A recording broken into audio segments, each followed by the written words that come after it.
Los ingresos públicos. La palabra ingreso proviene del latín ingressus, que es la acción de ingresar o recaudar dinero. Por lo tanto, los ingresos públicos son los recursos que obtiene el Estado en forma coactiva, como tributos y voluntaria, así como donaciones o legados de la economía de los particulares y del uso de sus bienes, provenientes de ventas, usufructos o arrendamientos para satisfacer las necesidades colectivas a través de la prestación de los servicios públicos. Principio legal de los ingresos públicos. El principio de reserva legal o de legalidad de los ingresos públicos se encuentra establecido en nuestra Carta Fundamental en la primera parte del artículo 317 de la manera siguiente. No podrá cobrarse impuesto, tasa ni contribución alguna que no estén establecidas en la ley, ni concederse exenciones y rebajas ni otras formas de incentivos fiscales, sino en los casos previstos por las leyes. Ningún tributo puede tener efecto confiscatorio. Cualquier ingreso que el Estado pretenda obtener en forma coactiva de los particulares, ya sea en forma de tributos, multa o sanción de tipo pecuniaria, debe estar prevista en una ley. Valdés Costa considera que los ingresos públicos han experimentado una notoria evolución por la incidencia de factores económicos y sociales, tales como políticas e incentivos al desarrollo, de integración económica internacional y de seguridad social. Clasificación de los ingresos públicos. Según Edgar Moya, no es tarea fácil la clasificación de los ingresos públicos, como es un tema muy extenso y debido a la importancia que le ha dado estos autores, vamos a tratar varias clasificaciones.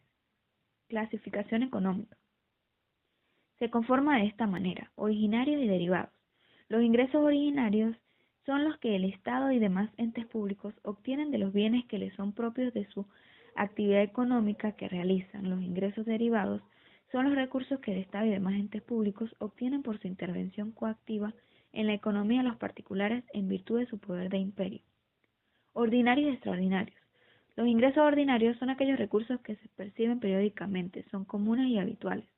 Los ingresos extraordinarios son aquellos recursos que no se perciben regularmente, sino una sola vez que se aparta de lo establecido. Nominales y reales. Los ingresos nominales son aquellos que aumentan los fondos de tesorería, pero aumentando correlativamente el pasivo, disminuyendo el activo, es decir, no tiene efecto sobre el patrimonio. Por su parte, los ingresos reales son aquellos que se aumenta el fondo de tesorería sin aumentar las obligaciones del Estado ni disminuir el resto de activos corrientes y de capital. Los ingresos corrientes corresponden a las utilidades netas de las empresas, ingresos procedentes de la propiedad de los bienes, el impuesto de la renta, circulación de bienes y contribuciones a la seguridad social. Los ingresos de capital son los recursos de transferencia de capitales, préstamos, impuestos sobre el capital. Clasificación jurídica. Relaciones con personas jurídicas de derecho privado y entes públicos asimilados. Se relaciona con las personas naturales o jurídicas de derecho privado y de derecho público asimiladas a aquellas desde el punto de vista financiero. Voluntad unilateral del Estado. El Estado, en virtud de su poder de imperio y por autorización de la Constitución o la ley, actúa como sujeto activo de una relación jurídica. Concurso de voluntades. Se realiza por medio de contratos, ya sean por medio de negocios onerosos, como la compraventa y arrendamientos, o por medio de negocios gratuitos, como lo son las donaciones, herencias y legados. Relaciones intergubernamentales. Voluntad unilateral, siendo este el que decide en forma unilateral imponiendo la prestación sin necesidad de requerir el consentimiento de otras personas, sean naturales o jurídicas. Concurso de voluntad. Es necesario que exista el ejercicio de voluntades, ya sean en negocios onerosos o gratuitos. Clasificación de los ingresos públicos según Juliana Ferro. Como recurso del Estado provienen de bienes y actividades económicas del Estado, o los producidos de bienes del dominio público, empresas y servicios públicos, industriales y comerciales, o bien los que provienen por el Estado, a los particulares en virtud de su poder de imperio, y que da lugar a relaciones jurídicas de derecho público. Entre estas tenemos los tributos. Son las prestaciones obligatorias, comúnmente en dinero, exigidas por el Estado en virtud de su poder de imperio, a las personas que se encuentren sometidas al ámbito espacial de una ley, con la finalidad de cubrir los gastos que demanda la comunidad. Los impuestos son las prestaciones comúnmente en dinero o en especie, exigidas por el Estado en virtud de su poder de imperio, a quienes se hallen en los casos considerados por la ley como hechos imponibles. Ejemplo, el IVA, el impuesto al patrimonio, a las sucesiones, a las transacciones financieras. La tasa Es un tributo cuyo hecho generador está relacionado con una actividad que el Estado presta a un contribuyente. Ejemplo, timbre fiscal, tasas portuarias, judiciales, entre otras. Las contribuciones especiales son los tributos debidos en razón de beneficios individuales o de grupos sociales derivados como consecuencia de la realización de una obra pública. Por ejemplo, suponer que se cobra una contribución a los propietarios de inmuebles ubicados en los alrededores del Metro de Caracas o del trolebús. Las contribuciones parafiscales son las exacciones obtenidas por determinados entes públicos para asegurar su funcionamiento. Entre estos tenemos el régimen prestacional de empleo, el seguro social obligatorio, el fondo de ahorro obligatorio para la vivienda y el INSS. Como sanciones fiscales tenemos la multa. Son las sanciones pecuniarias impuestas a los contribuyentes por incumplimiento de infracciones cometidas. Otros ingresos son los ingresos obtenidos por el uso de crédito público. Ramón Valdés Costa clasifica los ingresos públicos de la siguiente manera: como relaciones intergubernamentales que pueden ser a través de una voluntad unilateral o un concurso de voluntades. Este concurso de voluntades se materializa por negocios onerosos o negocios gratuitos, o a través de relaciones con personas jurídicas de derecho privado y entes privados y públicos asimilados.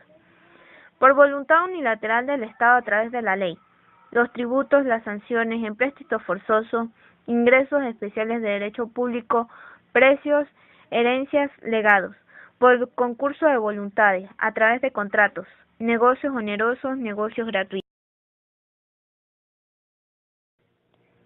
Fernando Sáenz de Bujanda. La clasificación que este tratadista hace de los ingresos públicos es la que sigue.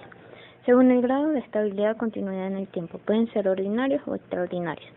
En la Ley Orgánica de la Administración Financiera del Sector Público, en su artículo 7, numeral 5, se entiende por ingresos ordinarios los ingresos recurrentes. Por ejemplo, el petróleo en el Estado venezolano, los tributos, las tasas y otros medios periódicos de financiamiento del Estado. En su numeral 6, se entiende por ingresos extraordinarios los ingresos no recurrentes, tales como los provenientes de operaciones de crédito público y de leyes que originen ingresos de carácter eventual y cuya vigencia exceda de 3 años. Ejemplo, la emisión de bonos por parte de un gobierno, la emisión de la deuda pública. También son aquellos recursos de carácter excepcional que provienen de la enajenación de bienes nacionales, de la concentración de créditos externos e internos o de la emisión de moneda. Según la naturaleza del recurso, pueden ser tributarios, crediticios o patrimoniales. Según la relación con el presupuesto, estos pueden ser presupuestarios o extrapresupuestarios.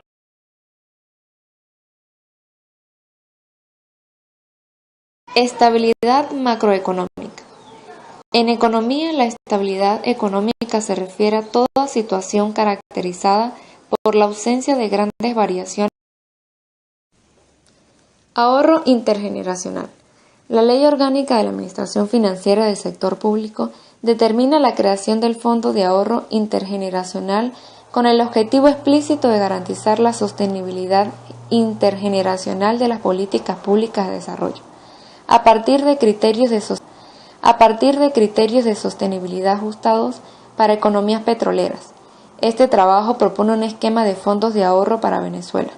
En líneas generales, y atendiendo al clásico debate entre discreción y reglas, la propuesta enfatiza la no optimación de imponer a una regla preestablecida de ahorro,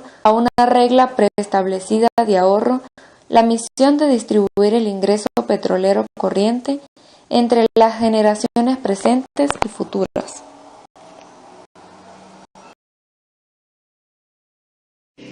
Diferencias entre ingresos y gasto público. Ingresos son los recursos que recauda el Estado para con ellos hacer frente a sus gastos. Es el dinero que llega al poder del Estado para atender las necesidades financieras de los servicios públicos.